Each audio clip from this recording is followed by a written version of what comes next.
Olá, tudo bem com você? Que bom te encontrar aqui, nesse instante que parece pequeno, mas que pode ser o início de algo que muda a forma como você enxerga a sua própria história. Eu já caí, já duvidei, já perguntei para Deus onde Ele estava em certas madrugadas. E foi exatamente nesse lugar de dúvida que encontrei uma verdade que não me abandona mais. João escreveu, no capítulo 3 do seu Evangelho, uma frase que atravessa séculos e ainda assim continua atual. Porque Deus amou o mundo de tal maneira que deu o seu Filho unigênito, para que todo aquele que nele crê não pereça, mas tenha a vida eterna. Repara na palavra deu. Não foi emprestado, não foi uma promessa vaga. Foi entrega total. Foi o céu descendo até o barro para carregar aquilo que o barro nunca conseguiria carregar sozinho. Isaías, muito antes de Jesus nascer, já enxergava esse sacrifício com uma clareza que dói de tão bonita. Mas ele foi ferido por causa das nossas transgressões e moído por causa das nossas iniquidades. O castigo que nos traz a paz estava sobre ele, e pelas suas pisaduras fomos sarados. Isso não é poesia distante. É a descrição exata do que aconteceu numa cruz, num dia em que o céu escureceu ao meio-dia e a terra tremeu. Porque até a natureza sentiu o peso daquele amor sendo derramado. A vida tem um jeito cruel de testar a gente. Ela tira o chão embaixo dos pés justamente quando a gente acha que finalmente estava equilibrado. Ela tira pessoas, sonhos, certezas. E é fácil, nesses momentos, achar que fomos esquecidos, que ficamos de fora de algum plano bom que existia só para os outros. Mas há uma diferença entre atravessar a dor sem nada e atravessar a dor com uma âncora que não se move. Paulo, escrevendo aos Romanos, dizia algo que parece loucura aos olhos do mundo, mas que sustenta quem já experimentou o fundo do poço. E não somente isto, mas também nos gloriamos nas tribulações, sabendo que a tribulação produz a perseverança, e a perseverança, a experiência. E a experiência, a esperança. A fé não promete uma vida sem tempestade. Ela promete um chão que não desaba mesmo quando a tempestade é feroz. Jó perdeu praticamente tudo o que tinha, e mesmo assim, no meio da cinza e da dor, disse: ainda que ele me mate, nele esperarei. Isso não é resignação vazia. É a prova de que existe algo mais forte que a circunstância. Existe uma raiz que vai fundo demais para ser arrancada pelas tempestades da vida. O sacrifício de Jesus não foi um evento isolado há 2000 anos, guardado numa página de história. Foi um ato que continua ecoando hoje, sustentando quem cambaleia, levantando quem já achou que não tinha mais forças. Porque quando a cruz aconteceu, não foi só um corpo que foi entregue. Foi uma ponte construída entre o céu e cada abismo que você já atravessou. Você não está sendo carregado até aqui por acaso.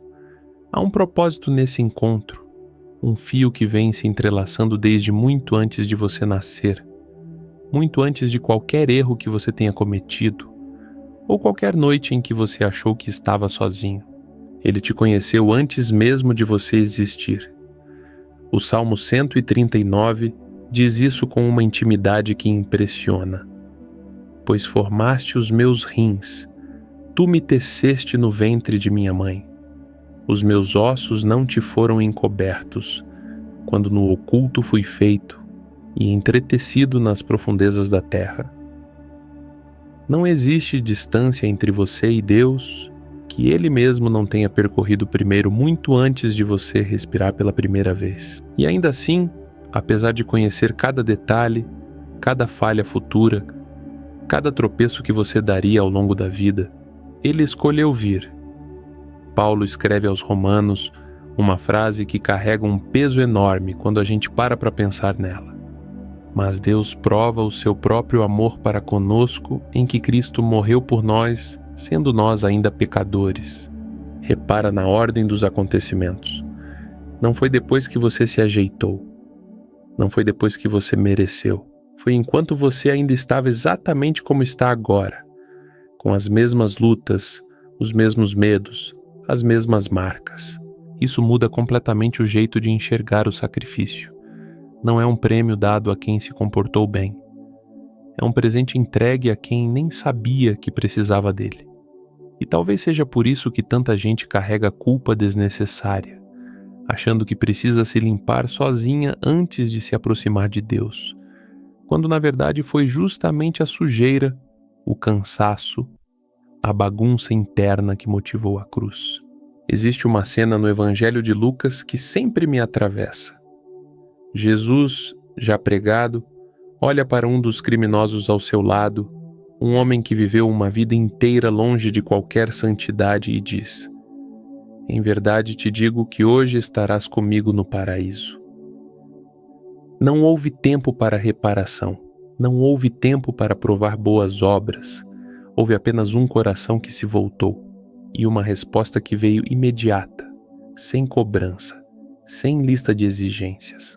A vida vai te ensinar, cedo ou tarde, que ninguém atravessa os anos sem cicatriz. Você vai perder pessoas que amava, vai enfrentar noites em que o silêncio parece maior que qualquer oração. Vai duvidar de propósitos que antes pareciam claros. Isso não é sinal de fraqueza de fé. Isso é a textura real de uma vida vivida com verdade, sem fingir que tudo está bem quando não está. Tiago escreve algo que muitos leem rápido demais, sem sentir o peso. Meus irmãos, tende grande gozo quando cairdes em várias tentações, sabendo que a prova da vossa fé produz a paciência. Não é a alegria pela dor em si. É a certeza de que aquilo que parece estar destruindo você, na verdade, está construindo uma raiz mais funda. Uma fé que não depende de circunstância boa para se manter de pé. Eu penso em Pedro, que negou Jesus 3 vezes numa das noites mais tensas daquela história toda.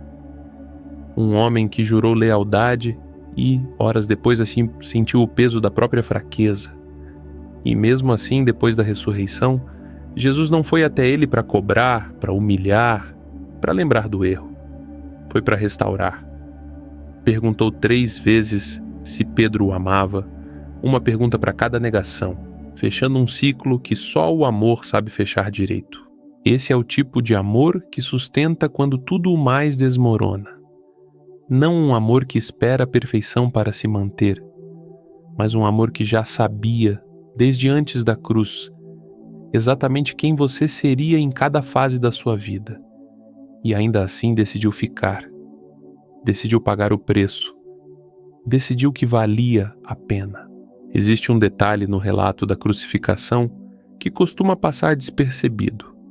Enquanto Jesus estava pendurado na cruz, respirando com dificuldade, sangrando, ainda assim, ele olhou para os soldados que o cravavam ali e disse: "Pai, perdoa-lhes, porque não sabem o que fazem." No auge da própria dor, o pensamento dele não era vingança, não era justiça imediata. Era perdão sendo oferecido antes mesmo de ser pedido. Isso revela algo sobre o tipo de sacrifício que estamos falando. Não foi só entrega física, não foi só sofrimento no corpo. Foi um estado de coração mantido até o último suspiro. Um amor que não vacilou nem diante da própria morte. E se ele conseguiu perdoar quem o pregava na cruz, existe algum peso que você carrega hoje que seja grande demais para esse mesmo perdão alcançar? Muita gente vive anos travada por um erro do passado, repetindo mentalmente a mesma cena, o mesmo arrependimento, como se pudesse reescrever a história só de sofrer o suficiente por ela. Mas Paulo escreve aos Coríntios algo que quebra esse ciclo. Se, pois, alguém está em Cristo, nova criatura é. As coisas velhas já passaram. Eis que tudo se fez novo. Não é maquiagem sobre a ferida antiga. É recomeço de verdade oferecido por quem já pagou o preço necessário para isso acontecer. Eu conheço gente que carrega décadas de peso nos ombros por causa de uma decisão tomada num momento de fraqueza, ou de uma palavra dita com raiva que nunca conseguiu voltar atrás para consertar. E entendo esse peso, porque ele é real, ele dói, ele rouba noites de sono. Mas o sacrifício de Jesus não foi feito para pessoas que já tinham resolvido a própria vida. Foi feito exatamente para esse tipo de peso. Existe uma passagem em Hebreus que trata Jesus como alguém que entende profundamente a experiência humana. Porque não temos um sumo sacerdote que não possa compadecer-se das nossas fraquezas. Porém, um que, como nós, em tudo foi tentado, mas sem pecado. Ele não observou o sofrimento humano de longe, como quem assiste uma cena sem se envolver. Ele sentiu fome, sentiu traição, sentiu abandono, sentiu o peso de carregar algo maior do que qualquer ser humano jamais carregou sozinho. E ainda assim, no meio de tudo isso, ele escolheu continuar até o fim. Não parou no meio do caminho quando a dor ficou insuportável. Não desistiu quando os discípulos fugiram e o deixaram sozinho diante do julgamento. Foi até a última gota, até a última respiração, porque o compromisso não era com uma multidão que aplaudia, mas com cada pessoa que um dia precisaria daquele sacrifício, inclusive você, lendo essas palavras agora. A vida continua trazendo dias difíceis mesmo depois que a gente entende tudo isso. A fé não é um escudo que impede a tempestade de chegar. É a certeza de que, mesmo dentro da tempestade, existe uma âncora que já foi fixada há 2000 anos, numa colina fora de Jerusalém, com um preço que nunca mais precisará ser pago de novo. Davi, no Salmo 23, escreveu uma frase que atravessa qualquer geração. Ainda que eu andasse pelo vale da sombra da morte, não temeria mal nenhum, porque tu estás comigo.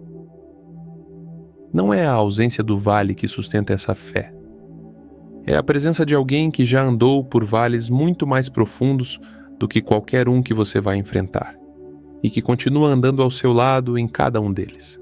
Existe um momento no Evangelho de João em que Jesus, já perto do fim, diz uma palavra que carrega um peso enorme: está consumado. 2 palavras apenas, mas que fecham um ciclo iniciado muito antes da fundação do mundo. Não foi um grito de derrota. Foi a declaração de que a obra estava completa, de que nada mais faltava ser feito para que você pudesse ser alcançado por aquele amor. Isso muda a forma como a gente carrega o peso dos próprios dias. Porque se a obra já está consumada, isso significa que você não precisa mais viver tentando provar que merece esse amor. Ele já foi entregue, já foi pago, já foi selado com sangue numa manhã que mudou a história de todo mundo que um dia decidiu acreditar. Paulo escreve aos Gálatas uma frase que resume esse convite de um jeito simples e direto. Já estou crucificado com Cristo. E vivo, não mais eu, mas Cristo vive em mim. E a vida que agora vivo na carne, vivo-a na fé do Filho de Deus, o qual me amou, e a si mesmo se entregou por mim. Repara na intimidade dessa frase. Não é por nós de forma genérica, distante, impessoal.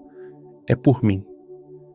Paulo entendeu que o sacrifício, apesar de ter alcançado o mundo inteiro, também foi pessoal, dirigido, específico.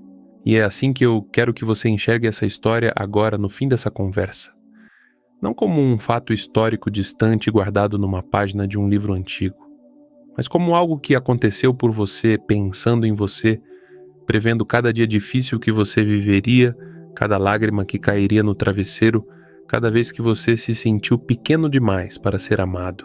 A ressurreição, 3 dias depois daquela sexta-feira sombria, não foi só um milagre isolado. Foi a prova de que a morte, mesmo sendo a força mais temida entre os seres humanos, não teve a palavra final. Paulo escreve aos Coríntios com uma ousadia que ainda ecoa: onde está, ó morte, o teu aguilhão? Onde está, ó inferno, a tua vitória? Se ele venceu aquilo que ninguém mais conseguiu vencer, existe alguma queda na sua vida que seja grande demais para ser levantada por essa mesma força? Talvez você esteja atravessando um período difícil agora. Talvez as contas não fechem, talvez um relacionamento tenha se despedaçado, talvez um diagnóstico tenha chegado sem avisar, Talvez o cansaço de tentar segurar tudo sozinho já tenha passado do limite. Eu não vou fingir que a fé apaga essas dores da noite para o dia, mas ela oferece algo que nenhuma outra coisa nesse mundo oferece: a certeza de que você não está sozinho carregando esse peso, e que existe alguém que já provou, na própria carne, que vale a pena continuar de pé. João escreve, já perto do fim das suas cartas, uma promessa que serve como âncora para qualquer dia difícil. Eis que estou à porta e bato.